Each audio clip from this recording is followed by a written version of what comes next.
So now, having proven that the price anticipating users place such that there exists exactly one equilibrium, now the question is, what is the efficiency? Since there is one equilibrium, the price of anarchy is equal to the price of stability. What is that? So the proof, and I'm going to immediately warn that the proof I present is by the book, but at some point when I was reading the proof, I looked at something and I didn't completely see the logic. So I had to go to the paper by Raufgard. So if you want to read that, I am just warn you that it might be a bit confusing to read the book. Again, it's in general fine, but it's better to, in this proof, which is quite long, it may be better to read the paper by Raufgarten, which actually is cited there. But that's only my opinion. So of course, it's enough anyway that you just understand what I'm telling on the lectures. So let's go to read.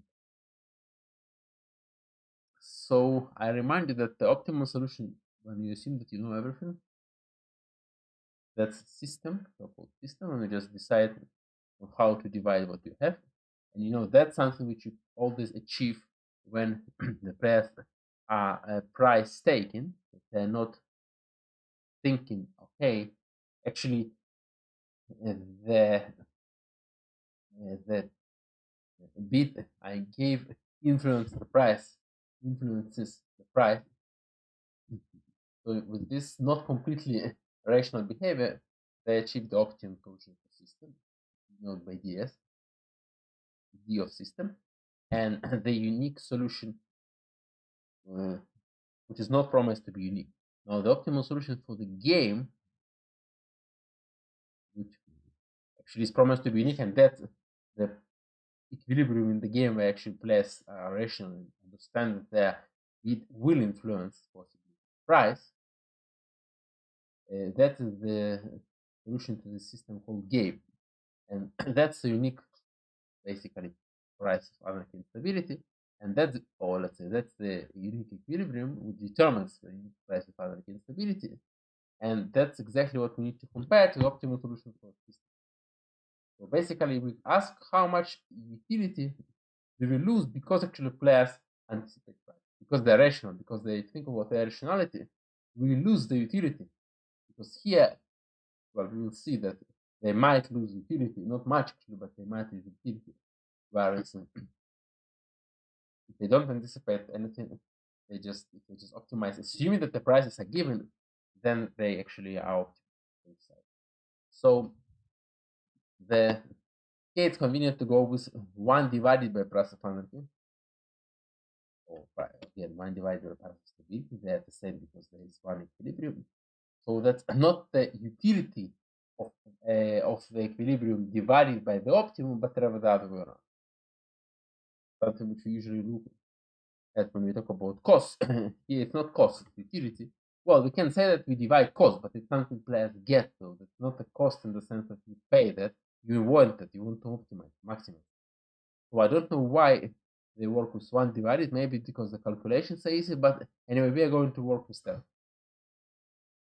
So we are, instead of proving that the price of anarchy is at most 4/3, we're going to prove that this 1 divided is at least 3/4. And that is, as I said, the price, the total value in the unique solution for game, which is an equilibrium, as we saw in the proof of the existence theory of equilibrium, divided by the total value in the optimum. And we prove that the loss is at most 25%. And that's actually tight. So there is an example that where it's not every time it's 25%, but there are examples where it's tight. In general, it cannot be improved in general. So suppose that there is more than one player. We know that there is and there is only one equilibrium. assume that the value of 0 is 0 and for any player, and then the value which is obtained at the equilibrium, the total value, is at least 3/4 of total optimum.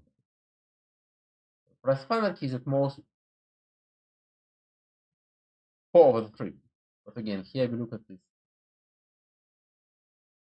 Not how much, what is the ratio of what you lose, but rather which ratio of what is the optimum you gain. Because the matter tells you it's basically the same. It's simply easier mathematically to look at it.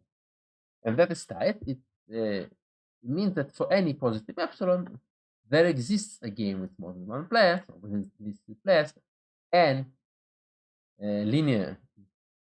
It's even tight for linear value function, such that the total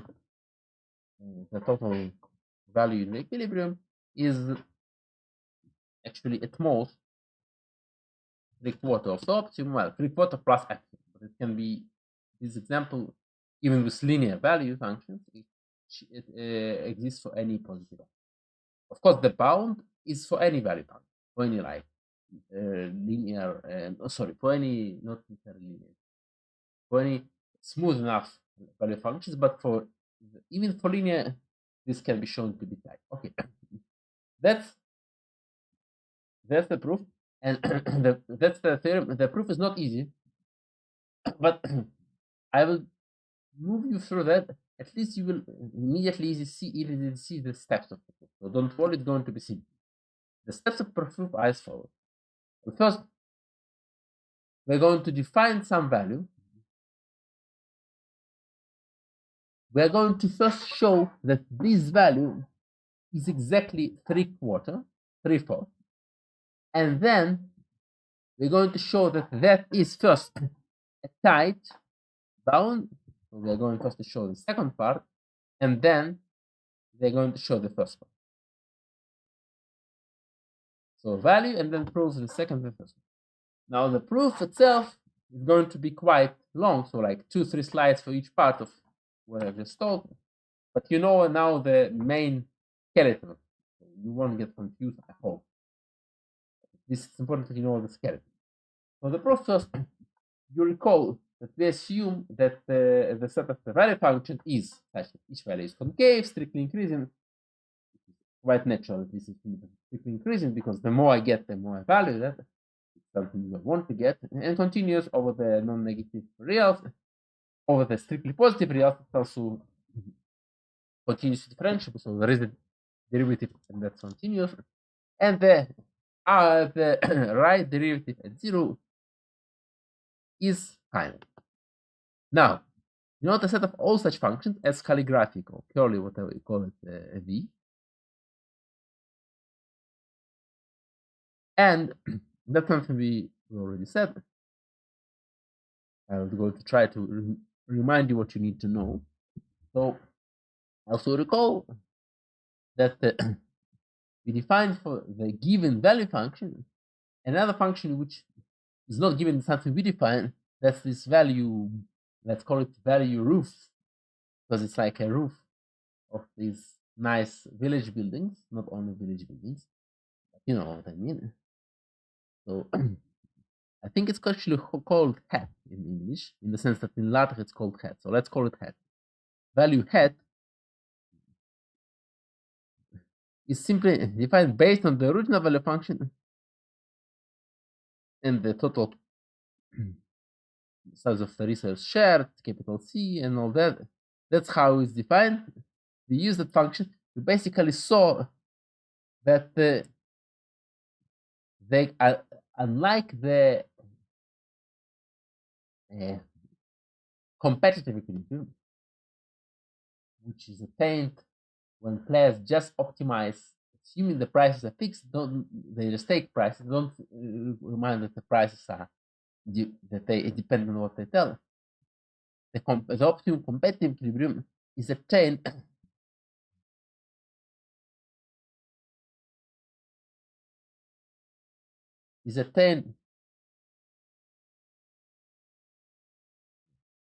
No, it's not. Yes. As an so excuse me, the optimum competitive equilibrium is exactly the optimum which is possible. This solution of the system. Now the optimum, excuse me, the equilibrium, which is the game where players actually anticipate the price to be influenced by the bits. Those are not necessarily optimum, but they can be seen as optimum solutions, actually as the unique optimum solution for the system where the values are not the original values, but rather those we had. We already saw this in this course. The same, you just need to change the value functions or something else, and then you have what you want from the previous conditions. So here, the competitive equilibrium actually optimizes the original system, whereas an equilibrium, a Nash equilibrium, where the players actually anticipate prices, so where they actually play, optimizing by setting their bits such that they get the best for themselves, given what others do. That's not necessarily the optimum, but it's the optimum in this system where the values are this we have. Okay, so we recall those.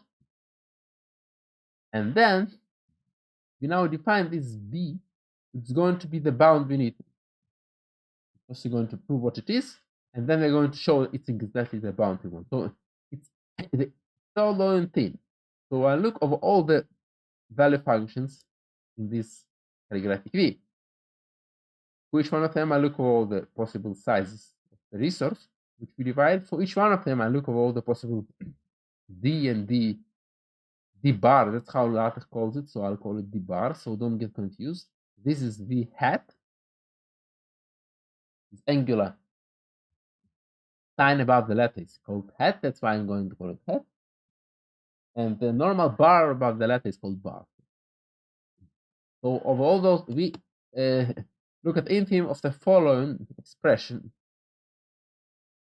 You have here V, you have the hat derivative actually. So you have all kinds of things. And that's what we have here. Okay, we just defined that. First of all, we're going to prove, no, show what is exactly B. Then we're going to show that it's a tight bound on one of price anarchy, and then we're going to, yeah, that's it. First, we're going to show that it's at least 3 over 4. It's exactly 3 over 4, but first let's show it's at least 3. Why? First of all, in the definition of B, there is a lot of kind of analysis like calculus like considerations here. So that's of course it's something we need to know, but that's not the main thing in game theory. So that's something we just need to know and take into account. So in the definition of B, excuse me, of beta. Okay, I apologize if I say B instead of beta. I don't think we have any B here. So when I say B here, it's usually going to be just a tongue slip for beta. So the definition of beta, since V hat is strictly concave by assumption, no, excuse me, V is concave, strictly increasing and continuous, and from all those things, we prove that we had a strict concave. It's not the assumption, it's rather the result of what we showed before. It means that the function is actually below each of its tangents, and that means that if D is larger than D bar, then the V of D is going to be plus VD. So VD bar is the tangent angle at D times D bar minus D. So that's the tangent and that's the function. And the fact that the strict concave implies that. That's simply by definition of concavity. And therefore, if D is at least D bar, what happened? Then the denominator of this fraction is strictly greater than VD bar, so that fraction is greater than 1. On the other hand, if D is equal to D bar, then what I have is here, good, it's going to be like that's 0, because D bar minus D is 0, so that is 0, and we are left with V of D divided by V of D bar.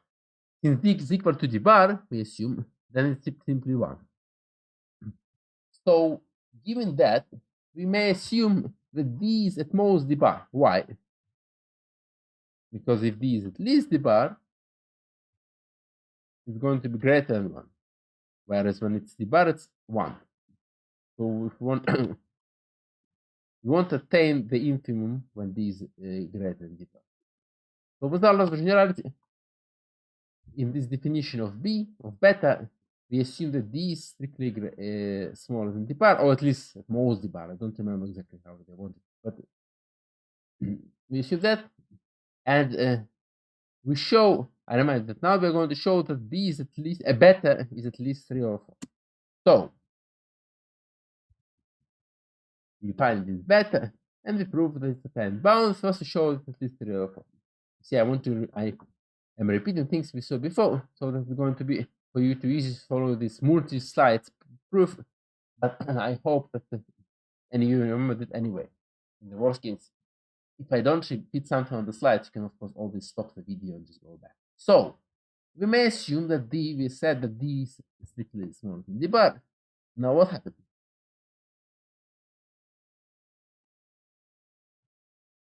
Oh, that's why you can just change the expression like that based on the definition of V at derivative. You can just change the expression. That's simply high school algebra. I won't go why, but it's simply this manipulation of expressions. Now, since in this infimum D bar is below C and V is concave, what we have is, again, by definition of concavity, we basically have that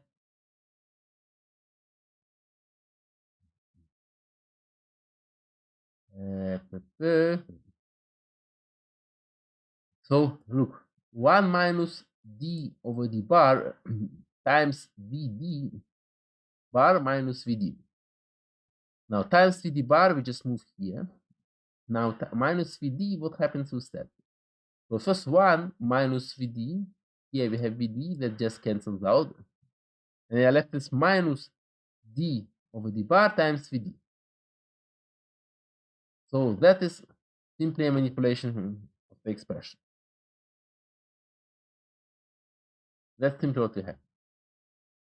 That's not because any concavity. That's simply manipulation. Now the concavity and the negativity of P together with D minus at most D bar imply actually that this was happened, and then having this inequality because of the concavity, we just substitute that VD is at least D over D bar times VD bar. So then we know that the expression we have here, just copy it here, is at least, VD is at least that. So this is at least it. Is at least D over D bar squared VD bar by substituting this here, plus 1 over 1 minus D over D bar times VD bar. Now, what I have here, and again, this is a lot of kind of high school algebra. Now, D minus D bar appears here thrice. First, it appears squared. Second, it appears when you open this expression and you open the parenthesis,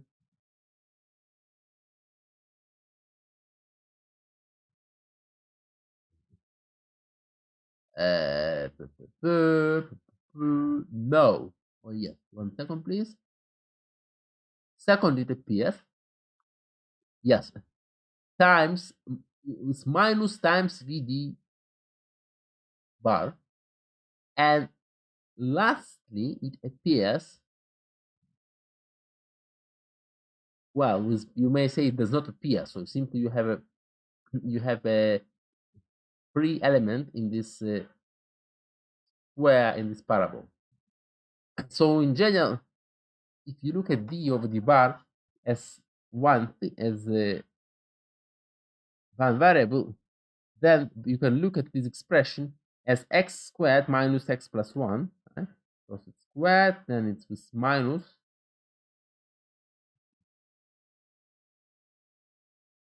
and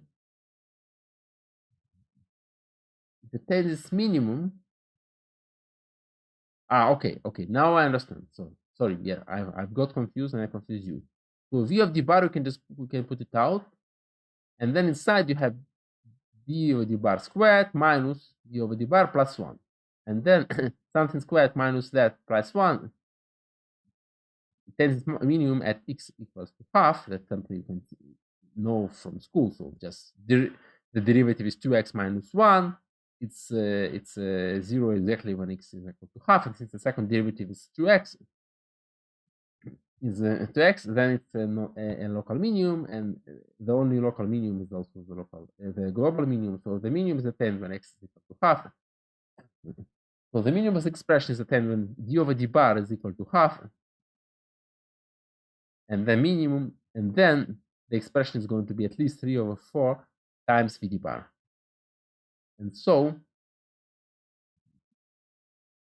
we eventually have managed with this chain of inequalities the lower bound. What have we lower bound? Let's go and see the big picture. So you may become confused with the little moves, but the big picture is that with lower bound, basically the denominator of this fraction in the definition of beta. Therefore, the beta, the fraction itself, therefore, is lower bounded because the lower bound for the denominator is 3 over 4 times VD bar. The VD bar gets cancelled because it's also something we have as a denominator. And then beta is some infimum of infimum of infimum over something which is at least 3 over 4. So it's at least that. So beta is at least 3 over 4. And we have proven that beta is at least 3 over 4. Now we need to prove it's exactly 3 over 4. So we just move without direction. We just let the value function be the identity function. And that's actually something that Raugardin does much more clearly than the book does. That's why I use Raugardin's approach here. You may look at how the book does that. In my opinion, that's confusing. So what Raugardin does here is that it lets the value function to be x, because this definition is basically infimum of all those possibilities. Just let's take one possibility, and it's going to be something which is definitely not smaller than the infimum, because infimum goes of all the possibilities. So one possibility, and d is half, and c is equal to this d bar 1.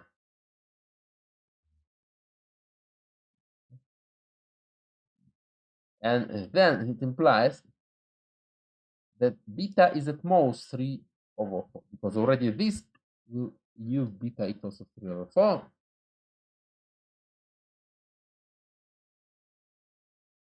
Definitely, the infimum cannot be larger than that.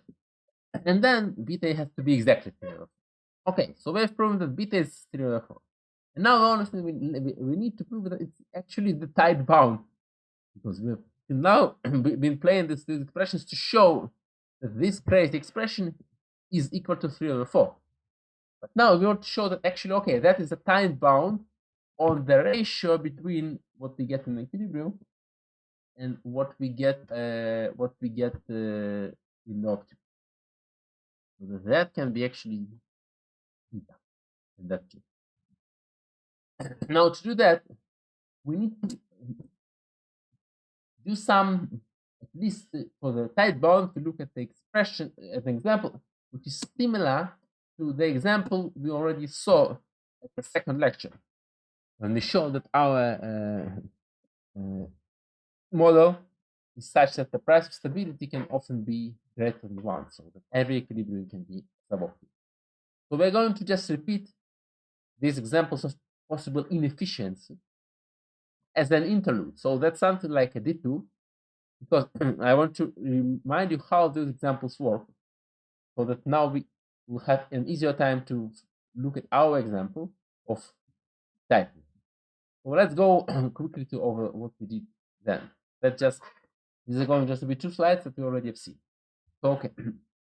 Basically, the example is as follows. So assume that the divided resources size of 1, the value of the first player is just twice what she gets, and the value of every other player is just what she gets. Now, since the first player yields a value of twice what she gets, but the rest get exactly what they get. So the unique optimum allocation, just forget what is the equilibrium, just what is the optimum allocation, is of course just giving everything to the first player.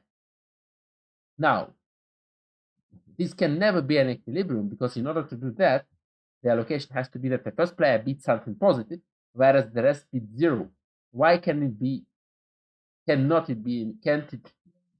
Why can't it be an equilibrium? Because if you have such a profile of bidding, I mean this profile, then the first player would always strictly benefit from bidding something which is still positive but strictly smaller than what she's bidding now. She will still be the only person bidding, and so this ratio will still be 1, and she will still get everything. But the payment will strictly decrease. In practice, you can say that at some point it doesn't matter. But if you talk about equilibrium and not about approximate equilibrium, that does formally matter. So that can never be an equilibrium. So there is no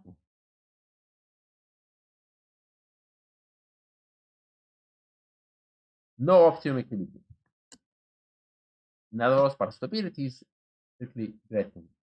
Another example is a bit more complicated, but again works on the same idea that player 1 has too much power, and it's enough to beat anything. For example, here it was enough to beat anything positive. Therefore, there was no option to actually do something optimal. Funny enough. The same, but a bit complicated, goes in the second example. And again, that's something we already saw. That's when B1 is not just that it's positive and the rest just be 0, but it's simply large relative to what the others do together. So low in B1 will strictly benefit this player. So assume that B1 till Bn is this tuple is an equilibrium, and denote the total size of the bits by B capital B, simply for the ease of notation. Now we'll prove that each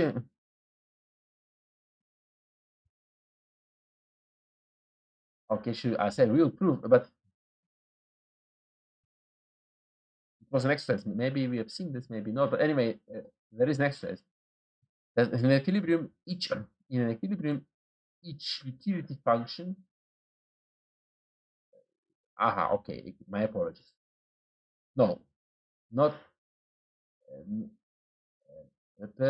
nothing yet about equilibrium. We just proved that the utility function. I reminded that the utility function, unlike the value function, is the value of what you get minus what you pay. So first of all, it's continuously differentiable. It has derivative, and the derivative is continuous. And second, for any fixed statement for the other speed, it's strictly concave in what I bid. Okay, that's simply kind of basic calculus. And again, this is such an exercise. Another thing is that optimality players of each player actually given what others do, which is basically the definition of an equilibrium, means that the derivative has to be 0. And since we prove that in an equilibrium there will be at least two players which bid something strictly positive, then it means that we have this formula. It's not like that, because whatever one player does, there is at least one other player who contributes something positive. So the utility is defined by this formula, the value of what you get minus the payment, and the differentiation gives you that when you equalize that to 0, that's what you get. That's the condition you get for player 1. And for any player other than 1, so for player 2, 3, and so on to the last player, we get the other condition. Now, again, I don't actually show why these conditions are what we get, but you just can write it down, make the differentiate, make the derivative equal to 0, and solve it. That's simply high school or really basic calculus. So together, that's what we get in both situations. And for large enough n, for large enough number of players, in other occasions, k, meaning r, capital R. My apologies for the multiplicity of the notation. And for large enough n, we see that the share player 1 gets is approximately half of the whole resource. And the social welfare then is about 3/2, whereas the optimum of social welfare is 2. So again, an equilibrium is not optimum. Okay, those are two examples. So we just show why an equilibrium has to be non-optimum. Basically, it shows, okay, at least two players have to be something positive. Then we have this formula, then we differentiate, and then we get from this differentiation those conditions. And then now let's go to back to the proof. So I remind that we now need to find an example, a tight example. So we define this v hat, and we define some beta, and we've shown that beta is actually exactly 3/4. And now we prove that this beta is a tight bound on price of function. So that's what we are left with. So first we prove it's tight. So it means that for any delta, any positive delta, there exists an instance such that its total value is at least beta plus delta times the total optimum. So let's find the instance. It's going to be an example, simply similar to the examples we just see. So let's take the v, and let's fix any v. Let's fix any d. Keep this one d bar and set the c to be exactly equal to d bar. Now let user 1. So you see many examples fit because it's quite a general. Let user 1 have a utility function which is simply v. The one is fixed, whereas the others, all the use from 2 to capital R, have the utility of basically the derivative of the hat times what they get. Basically a function which linearly changes with the derivative of the hat in D, but the function is not of D, the function is of the R. And the derivative of the hat, again, you can just play with what exactly the hat is and look at the derivative, and then you see that it's exactly the same. So now, do you know what the optimal allocation for the system by dr? Remind the system is simply a program which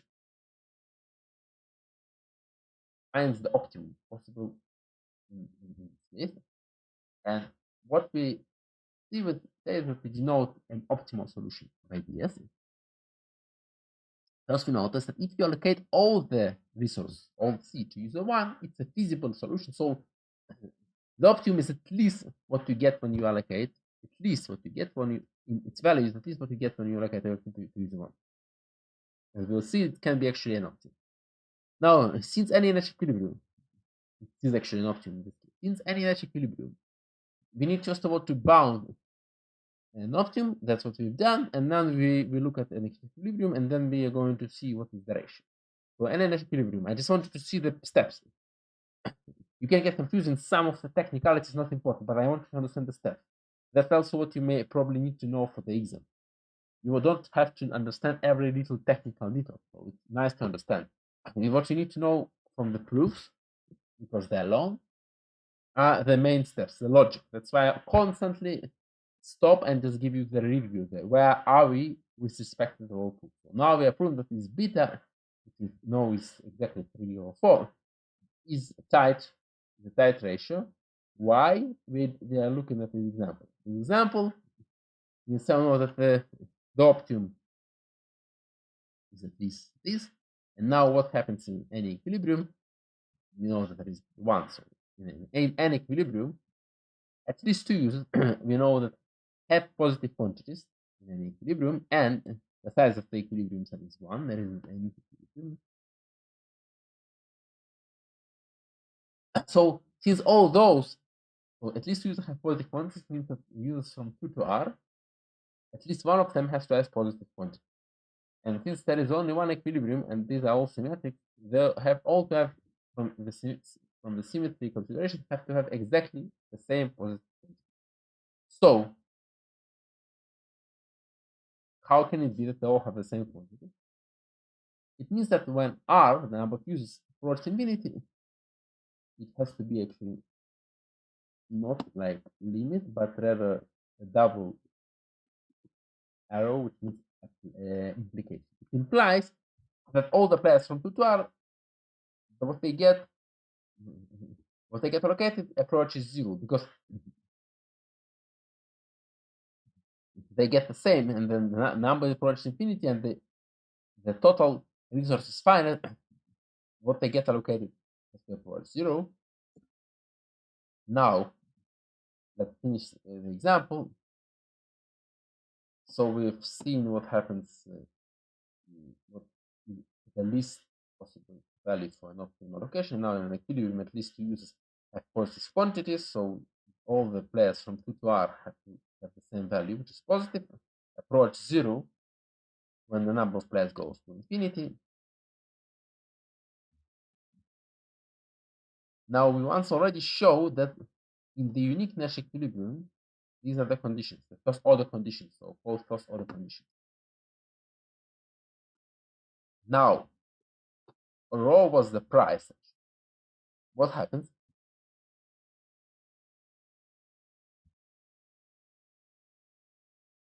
Now, what happens is that the rho is the price. Therefore, the derivative of phi hat is the limit of rho when the R goes to 0, which happens when R goes to infinity. So in an equilibrium, eventually the first player gets D plus epsilon. All the other players get the rest equally divided between them. And epsilon goes to infinity, to 0, when as the number of players approaches infinity. So again, this complicated, maybe not complicated, but confusing consideration is about what happens in this example in the equilibrium. And what we have now is that the total allocation of all the players, what approaches, therefore, it approaches this value. And the limit of the, therefore, the limit of the Nash of social welfare in the Nash equilibrium divided by the social welfare in the maximum possible social welfare is at most this. Why? Because the social welfare in Nash equilibrium approaches that. Now the maximum possible social welfare is at least, we have seen at least d of d bar. Therefore, divided by that, it's at most divided by d of d bar. And the limit is at most. Okay. So we've just divided. We've looked at what happened in optimum. We found the bound, and then we looked at the limit in the equilibrium. So the ratio is at most.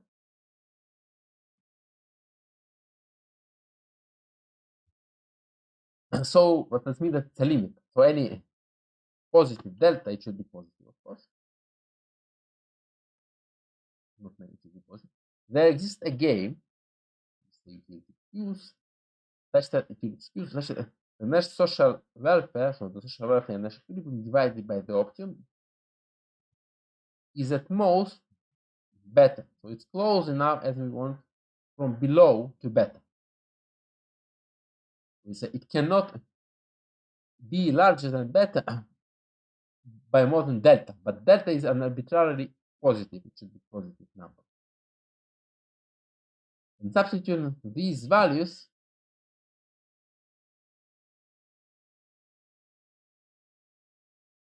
excuse me. So basically now we have found the tightness for beta. You say substituting will give 3 or 4, but it's already known because we know that beta is equal to 3 or 4. So this substitution is something we already made to get beta. Right? Remember?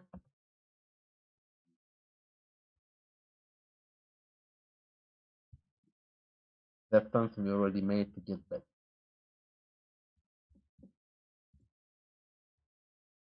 So you don't need to know that already. You already know beta. And here we just arrived at an optimum. At the proof that it's a pi bound. Now we need to prove that actually it is a bound. Not only in the example, but for any case, at least 3 or 4 is gained by the equilibrium. And now we do that. Let me first fix those problems. So delta has to be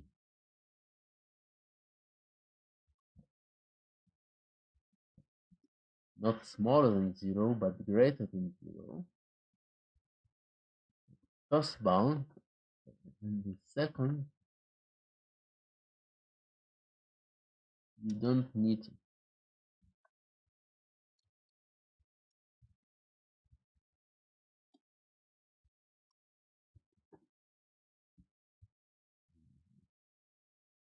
and the last thing we needed to do, let me see, so we're now waiting for this to compile. What was the other thing we said was aha.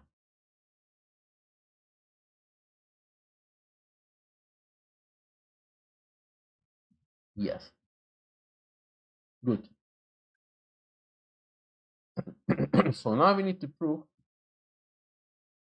that it's actually a bound. Now that's actually simple. Just use the previous variational inequality. So what we do is that we recall that this g hat is that and beta and beta is that. We've shown what beta is, and then we also shown that the tight. Now we actually show it's a bound. Not only there is an example where it's tight, we actually need just to show that it's a bound. But we showed second, simply for convenience. So we prove that the bound is better for any allocation game, not only for that example and the utility. So I remind you that the Q's are basically the values minus what we pay. You can also just speak about the values for any allocation game. You know DS, the optimal solution for system. And you know the unique optimal solution for game, so basically what the equilibrium gains by D of G, as before. Then we saw that by the definition of beta, that's what happened, simply by the definition of beta.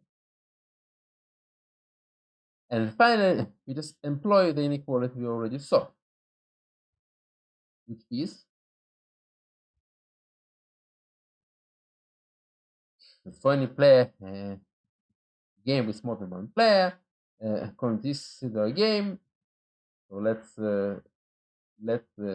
denote a unique. We know it's unique. W. W is the vector of bits. denote by D those allocations which correspond to this. And then for any other allocation, which is a feasible allocation, so it's not negative and total sum is at most the size of the resource we are divided, we have this variational inequality. So basically, we proved that. You may have not remembered that, but we proved that. So after we proved that there exists exactly one equilibrium, we proved also that for any other location there is this inequality. It's something about allocation, so we called it variational inequality. But you just know that. And then that exactly lets us conclude that this expression is at most that.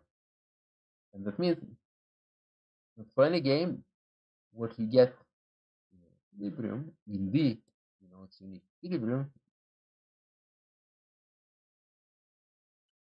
excuse me, in the equilibrium here, it's at least, let's move better to the other side, beta times the optimum, the solution to system. And finally, we have proven what we want. So let's go over all the steps so that we just, beyond all those trees, you need to see the forest. We defined a very complicated expression called beta. We proved that the expression actually equals 3 over 4. And then we proved that actually that gives us a bound. First proved it's tight, and then we proved that's a bound. That's a tight bound. Eventually, there is a tight bound of 3 over 4. That's the bound. So in the normal definition, it should be actually that it's 4 over 3. That's the price of money. Okay, that was the theorem. And again, the theorem is quite clumsy but to prove, but it's nice. And the proof, just one important matter, the proof shows that the worst case is actually when we have this one player which has not one player.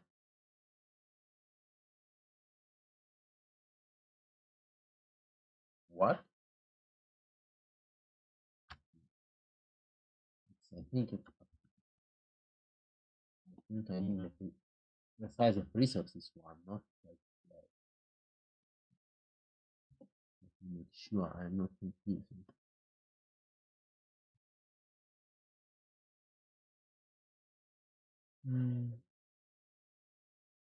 Yes. So that, okay, again, my typo. So the worst case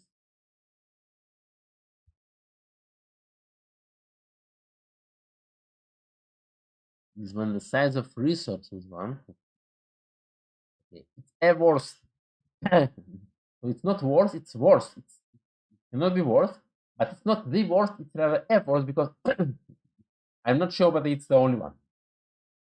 That's why I call it a worst. But the capital C is 1, not capital R. So it should be 1, but not R, it should be C. And the first player gets 1, the other players get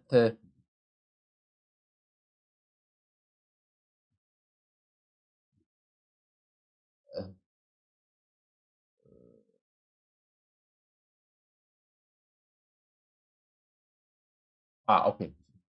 The value function for first player is what she gets, and the value function for other players is just what she gets divided by 2. Approximately asymptotical when the number of players goes to infinity. And then the allocation of the first player is half of resource, because the resource is 1. I remind you that's the resource, not the number of players. And the rest of the players just get 1 over 2, so the remainder equally divided between them, so equally divided by R minus 1. So the social welfare in this case of an equilibrium is 3 over 4, whereas the maximum social welfare of course is attained when just the resource goes fully to the first player, and that's 1. So this is a worst case. Not only it's the only one, so that's called a worst case. Maybe it's not the only one. I don't remember. Okay, so that's the end of this analysis of price panic. So just let me sum up. So that the case of competitive equilibrium kind of weird. Why don't players understand that their behavior changes the price? But that's actually optimum in the sense of the social welfare.